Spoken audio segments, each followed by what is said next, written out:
Hey everyone, so I'm back again with another video, and this time around I have some current and last gen video game pickups to show you guys. I haven't made one of these videos in quite some time, so there's a bunch of stuff here. So I might as well get to it and show you guys what I got as quick as I possibly can. So starting out with these first two games, I got these at Dollarama of all places. I noticed in the last year or so now, Dollarama randomly has like PS2, Wii, and DS games, and PC games as well. But it's just random games that most of the time just didn't sell well in other retail stores. So they somehow acquired them and are selling them for $3 a piece. So I've picked up some games in the past from Dollarama. Nothing really good, but for $3 I thought, why not? This time around I found MTV's Jackass the Game DS and the Destiny of Zorro for the Wii. Both of them obviously sealed, brand new, just haven't gotten around to playing either of these, and I'm not even certain why I bought them. I probably just shouldn't have even bothered with them in the first place, but it was strange seeing them in a dollar store, so I went ahead and grabbed them. Next up, I went to a Value Village one day. I was looking around, and I didn't really find anything, so I decided to go to the front showcase where they have like expensive stuff, jewelry, like things like that that wouldn't be out on the shelves with everything else. And I noticed that they had Model 1 Sega Genesis with the Sega CD add-on, and it had one game inside of it. It was Wonder Dog, and the controllers, but it was missing like half the cables because you needed a ton of cables to actually connect the systems to each other and then to actually like plug them in and be able to play them. It was a mess, but they wanted like $80 for it. But right behind it, just sitting on the counter, back behind where the Sega CD was, sorry about that, I see this, and initially it had no price tag, no nothing on it. I asked to see this item and to test it out, and it worked just fine.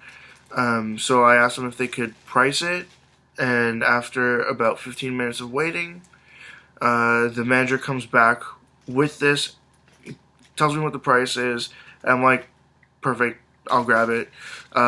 It's a DSi that's in dire need of cleaning. You might not be able to tell as well on camera, but you can probably see there's like smudges here and like some discoloration all around. But it mostly just looks dirty, and like I should be able to clean it. It doesn't look like any of it is actual like scratches on it. And it came with the stylus, which was not that big of a deal, but at least it was there. Everything works just fine, and there was no charger. But then, as I was paying for this, I saw somebody else was paying for their stuff, and they had just the charger that was most likely up on the wall with like all the random cables and stuff.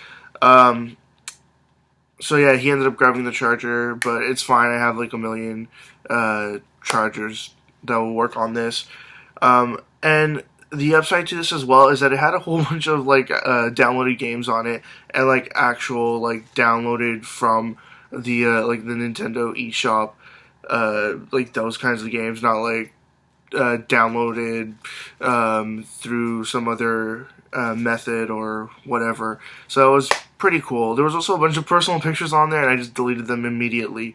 Yeah, no SD card on there, which is not that big of a deal, but whatever. You take what you get. And yeah, $15, sorry there, I thought was a decent enough deal for that. Next up, I went to an EB Games down on Queen Street in downtown Toronto.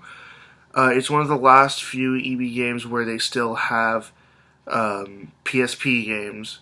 And I thought, you know what, I'll look around and see if I find anything. And I went ahead and grabbed this. Sorry, just because, I mean, I had the case for the game, the case and manual. So I thought, you know what, if I find the game loose, I'll go ahead and buy it.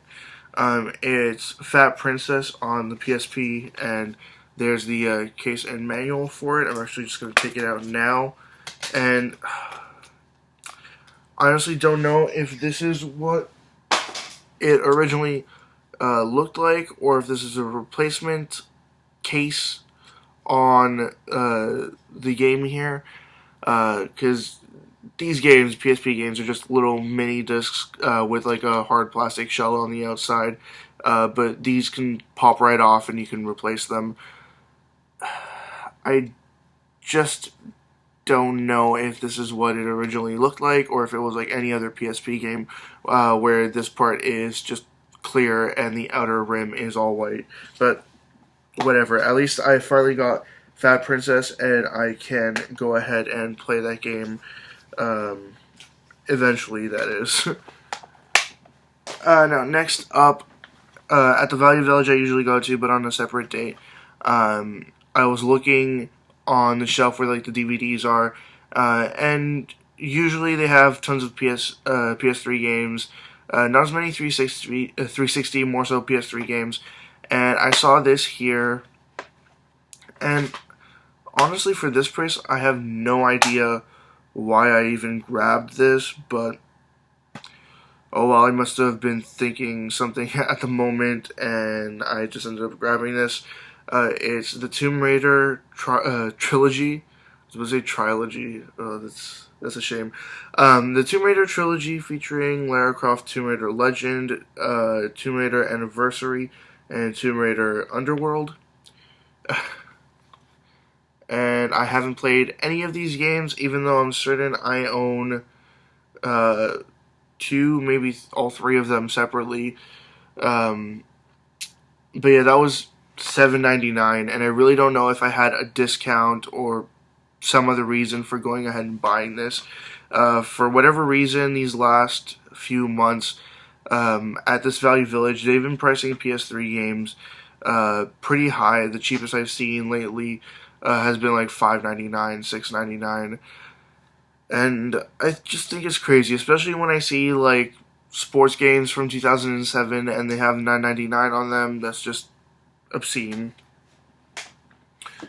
Next up is a game for the Wii in a series that I haven't invested that much time in, but mostly because these games call for a lot of time investment. It's Harvest Moon, and this one here is Animal Parade. I actually had never heard of this Harvest Moon game on the Wii. I, like, 100% was unaware of this. It looks like they take more of the focus off of farming and more so on the animals and interactions with the animals in this Harvest Moon, but farming still is like a key mechanic in this game here. But it says just grow crops, expand your farm, raise livestock, and build a family. So just generic Harvest Moon game, but I think so that they focus more so on the animals. Now the next set of stuff that I'm going to show you guys is all brand new stuff. In fact, the oldest thing here is, I want to say just a few months old, but I honestly don't remember when this came out. So I'm going to start out with a couple of amiibo figures that I got. I recently got an Ike figure. I found this at a store used, so just like this, for $15 plus tax. So I thought that was a fair enough deal, considering that they cost $13.99 here before taxes when they're brand new. And also recently all the new amiibos have been $15.99 or more for the like the combo packs.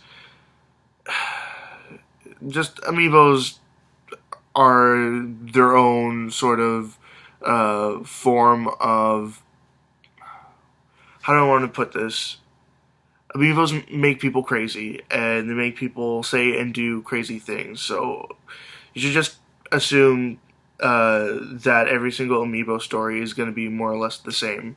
But yeah, I went ahead and grabbed that at $15. thought it was a fair price, even though it was marked up from retail price, and I was okay with that. I mean, up to $20, most likely I'll pay for an amiibo, but more than $20 is just too much. I also got these two other amiibo just the other day. This one here is Zero Suit Samus and Ganondorf. Now, I really want to open these up, but I've been waiting just to see if the value on certain amiibos is like pretty high. I tend to keep them in the boxes, but if they're hovering around around retail price, or even like $10-15 more than retail price, I'll go ahead and open them up and it won't bother me as much. But on certain amiibos like the Villager and the Wii Fit Trainer, I just haven't been able to bring myself to take them out of their boxes, and they're just way at the top shelf. They're out of view now.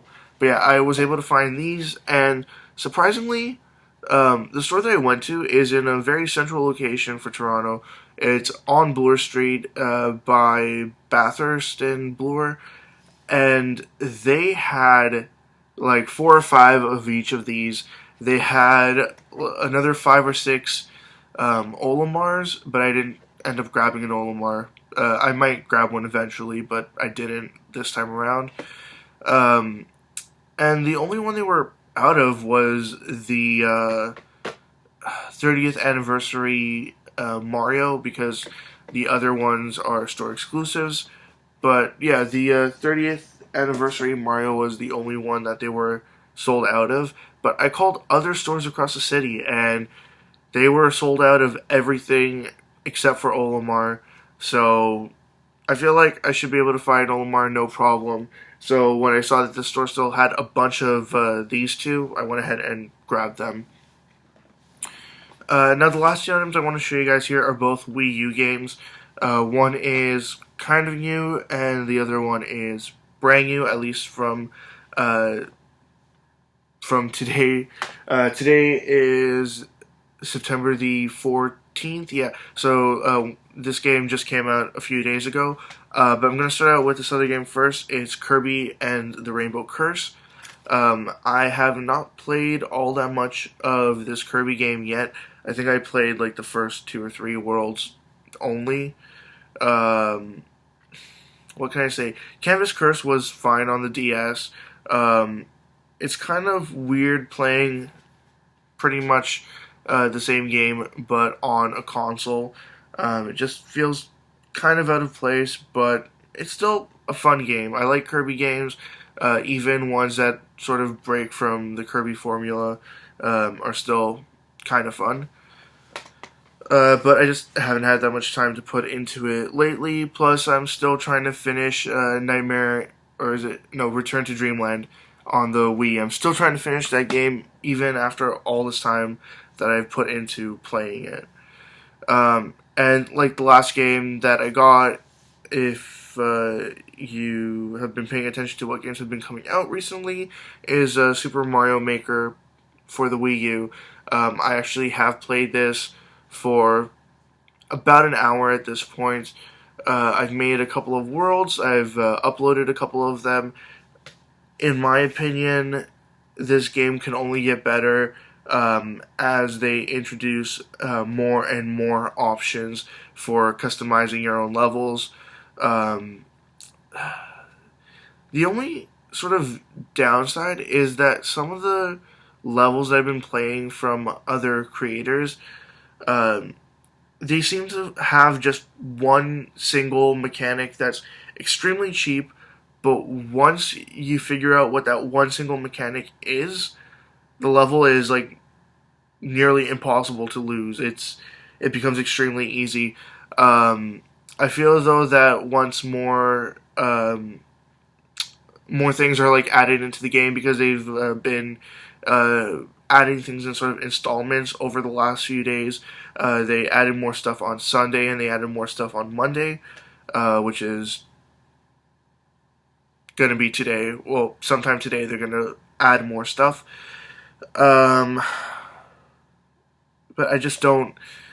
I don't know. For the time being, it seems like it's lacking a little bit of content, but it's only going to get better with time.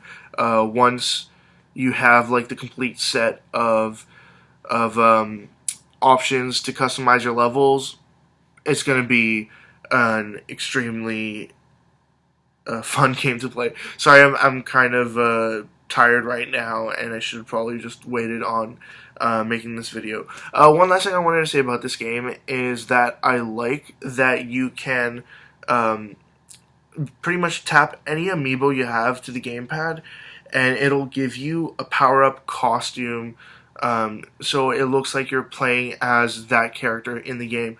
But what they did is they only made that if you're playing in a sort of 8-bit mode, but if you're playing in like the current 3D model mode, so like New Super Mario Bros. U, if you're playing in that mode, then they like the costumes just they don't exist.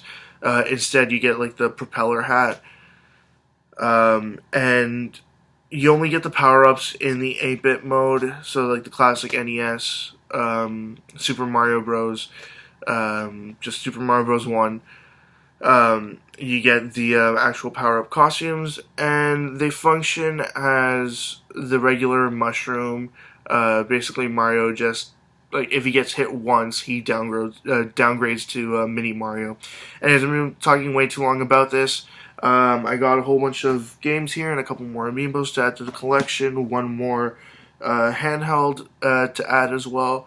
That's all I got. As always, leave comments in the comment section below. Anything you'd like to say, comments, questions, suggestions, ideas, anything at all, and I'll get back to you as soon as I possibly can.